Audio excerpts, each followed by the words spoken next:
So Amazon Web Services Vice President Tim Bray has quit his job at the e-commerce giant in dismay at Amazon firing whistleblowers who were making noise about employees frightened of COVID-19, according to a scathing blog post by Bray himself. He was with the company for over 5 years and 5 months and held the title of Distinguished Engineer at AWS. Bray previously did work for Google and Sun Microsystems. He's also one of the creators of XML.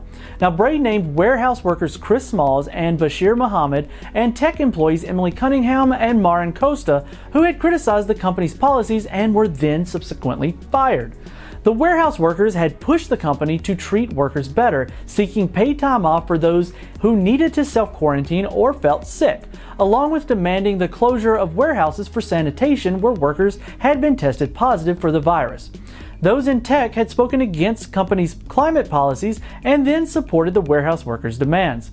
VPs shouldn't go publicly rogue, so I escalated through proper channels and by the book, Bray added. That done, remaining an Amazon VP would have meant, in effect, signing off on the actions that I despised, so I resigned.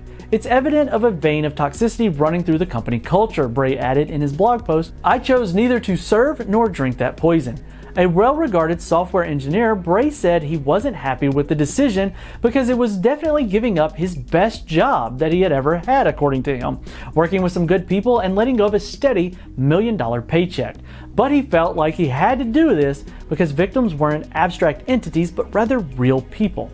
I'm sad but breathing more freely. In his piece, he said that workers are at risk in the warehouses and the media hasn't done a good job of telling their stories. Bray called AWS, the cloud computing arm of the company, an ethical organization where workers are treated humanely and given work-life balance. The average pay is very high, and anyone who is unhappy can simply walk across the street and get a better paying job, or something that pays better. However, the same is not to be said for the workers in the warehouse. At the end of the day, it's all about power balances, Bray added. The warehouse workers are weak and getting weaker, with what mass unemployment and job-linked health insurances. Over the last several weeks, Amazon has come under criticism over reports of coming from its warehouses about the lack of protective equipment and the company keeping employees in the dark when a coworker is tested positive for COVID-19. Smalls, for example, was fired after organizing a walkout in March. The company said firing was for violating social distancing guidelines and putting the safety of others at risk.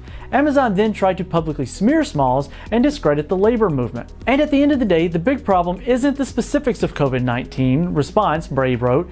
It's that Amazon treats the humans in the warehouses as fungible units of pick and pack potential. Amazon has so far declined to comment to the media and has insisted that workers aren't fired for whistleblowing but for violating company policies. For more on this and other news, follow the link in the description and make sure you're subscribed and hit the notification bell so that we don't miss you in the next one.